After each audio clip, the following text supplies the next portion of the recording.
Welcome, people. Welcome to lockdown day 14. So we're nearly there, 2 weeks in, and we've got quite a lot of developments at the moment, and some good news. So let's start with the bad news first, and it's Prime Minister Boris Johnson was rushed into hospital. And notice the word rushed because listen, if you're just doing checks, yeah, and if you're just doing things normally, you wouldn't rush somebody to hospital. So that's number one.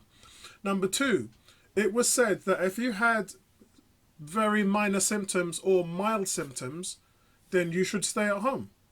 Now, Health Secretary had the coronavirus at the same time as Boris did. And I remember in an interview that he was doing yesterday, and this is in the morning, this is before Boris got rushed to hospital. They said, "Why are you out talking to us at the moment on the mic, and why is Boris at home?" So he said, I've only got mild symptoms, so I'm making a good recovery. It's fine. But Boris is slightly congested and he's struggling a bit, so he's had to stay in. Lo and behold, yesterday night, while I was doing the podcast live, I heard my son run down the stairs and shout, "Hospital," and I didn't really know what was going on because I was still doing the show.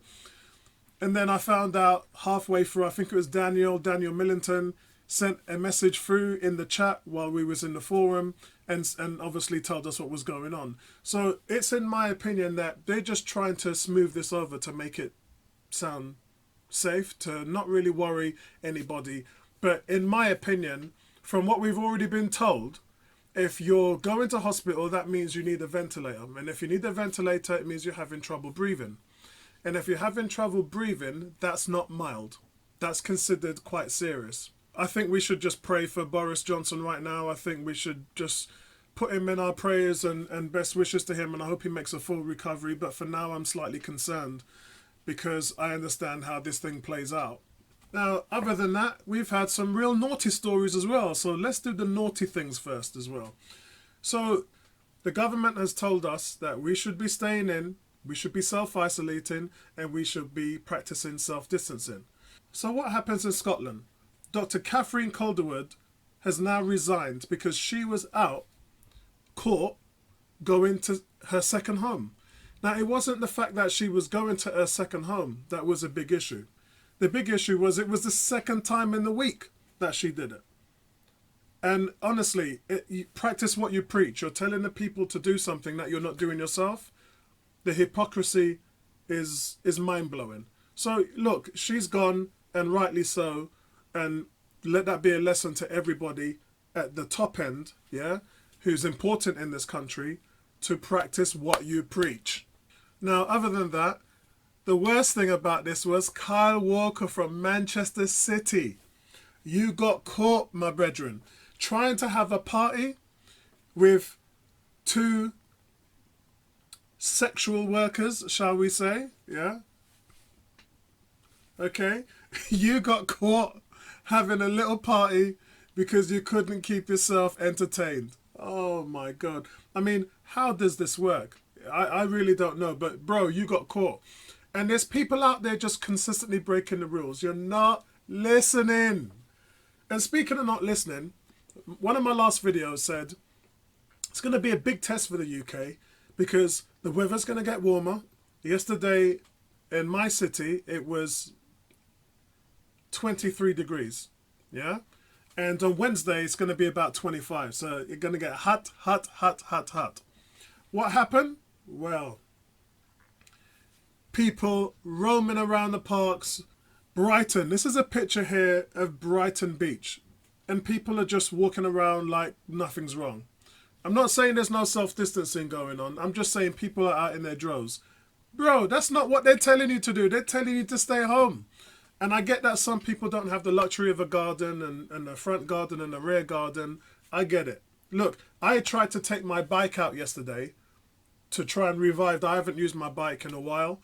And started pumping up the tyres. Rear tyre, yeah, great. Rear tyre's doing well. Pumped up the front tyre, gone flat again. Pump it up, gone flat again. So I was like, well, that's dead because I can't even repair it now. But listen, so that means I can't use my bike. But the fact of the matter is, hashtag stay home.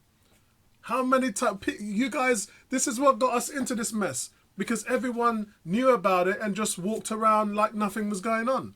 And now some people are taking it seriously. And I think it's starting to play around now. First of all, we were hearing certain people passing away and it didn't really relate to us. Now we're hearing friends, close friends. There's people who were in the Jaws movie, Star Wars. There's people, the majority of people passing away. As I said, Manu Dibango, an African legend soul jazz performer, he passed away. Bill Withers, he's gone as well. I mean, this thing is starting to pile up with people that are passing away. It's starting to hit home now. People are starting to take it seriously. But listen, let's try our hardest now to lock it down. Otherwise, there's no coming out of this. If we're just going to keep playing with fire and going out there, when does it stop? It only stops if you shut it down like everybody else. We can start to see the wood through the trees then, yeah? If we don't, our privileges are going to get taken away. It's as simple as that. They're going to close the parks. They're going to close the open spaces. And, you know, I get that that's going to be a last resort. But if you guys don't listen, that's exactly what they're going to do. Yeah? So more bad news, guys, is, and this is the last one, I promise you. More bad news is that Debenhams have filed for administration. It's not as bad as you think it is. All it does is just allows them to reopen up. So I know they got 142 stores in the UK. We don't know how many of those stores are going to open when this thing blows out. But it's just the same with everything. It's just the same with airlines. It's just the same with, I mean, Formula One now. Formula One, McLaren came out and said, we are in dire straits.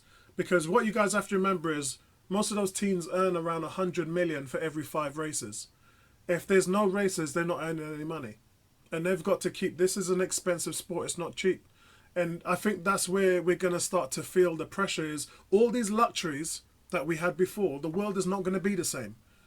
A lot of these things that we have and we hold dear to our hearts that we enjoy as entertainment are going to be gone. Yeah. We know Hollywood is struggling. Yeah. The biggest struggle as well is cruise ships. Cruise ships is billions and billions and billions of pounds. It's a multi-billion industry. And it's going to be the first to die. We know right now, Carnival, Princess Cruises, Royal Caribbean, those companies are going to struggle and not everyone's going to come out of it. And I think the worst thing about cruises was they were building more ships every year. Every year was a bigger ship going to more destinations. And people were piling in. And now you've got all of that has just gone to waste. And all of that money that they've generated, all those massive profits, they're going to have to get them by because, and for some reason, I kind of don't feel sorry for the ones that have been ripping us off because you've had the luxury of making billions of profits for your shareholders. And now those guys ain't getting paid. I don't feel sorry for you, bro. Seriously, I don't feel sorry for you. The good news is, though, that we're starting to see a decline in the deaths in Spain and Italy. And as I said, I talked about it in the last videos where we had consecutive days, 5 or 6 days of increased deaths. Now, the good news is we've had 5 days of decreased deaths. And that's really positive. That's good. You know, we're trying to buck that trend. And so it's really positive that the news we're hearing from there. It really is. And I just want to say, listen, well done to the people who are starting to take it seriously over there. Now, everybody's praying for you to get through this. The joke is, as well, is I was watching Bill Gates talking to Trevor Noah, and again, Bill Gates, one of the leading entrepreneurs on the planet, warned everybody about this 5 years ago, and the governments, none of them were paying attention to him.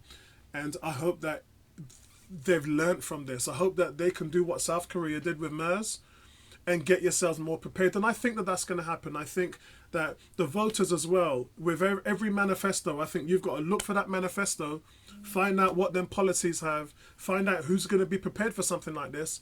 Because if you guys are looking at things like Brexit and things like top 1% getting paid off and big corp and big pharma and all these guys taking advantage, none of that. Bury that. Yeah? You need to hear people talking about housing, education, college, jobs creation, and health, NHS. That's what the focus is, guys. When you're out there voting, let this be a lesson to everybody. We need to know what the manifestos are so that something like this doesn't happen again. So that your life is not impacted. Your family's life is not impacted. So that we can carry on living as normal a life as we want to. Yeah? ensure that this is a lesson, because believe me, we didn't learn from SARS. Didn't really learn from MERS, because MERS was more of Southeast Asia. But these things happen, yeah? Ebola, again, mostly affected Africa and then America. So the UK, Europe wasn't really affected by Ebola. But let this be a lesson to all of you guys, yeah? Let this be a lesson. But anyway, speaking of Trevor Noah, it's funny because I was thinking the other day of the Kardashians, and I made a statement that all these people that live off social media and all these catwalk people who just make their living off hits and social media and being on the red carpet, yeah, all of that's gone. They're normalized now. They're just in their homes and they're not doing nothing, yeah. And when I thought about that, I thought, hold on a second, I can hold down not having a haircut for a month or two. I can hold it down, but can these stars? And then I thought about Trevor Noah when I saw him in his interview with Bill Gates. And I'm like, this bro is growing a beard. He's gone from looking like this to now looking like this. Yeah? And I'm thinking, my man's putting on a beard, looking rough, looking like Grizzly Adams, coming like a hermit. So could you imagine what all those stars must look like right now? And you're probably wondering why you're not seeing them trending on your Instagram or your Facebook or your Twitter. Because listen, they don't want you to see their true face. They don't want you to see what they really look like, yeah? Without their makeup artist, without their hair getting done, without the weave, you know, when the weave starts going and everything and you need a tuck up. So hold that down. Let's wait for another month and see if somebody pops out, yeah, when they start running out of food. Let's see what happens when that blows over. But listen, guys, thanks for keeping up with the channel as well. Thanks for all your support, guys.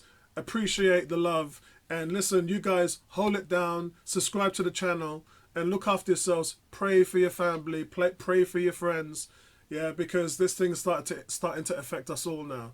And hold it down, guys. Peace out. Hashtag stay home. Peace.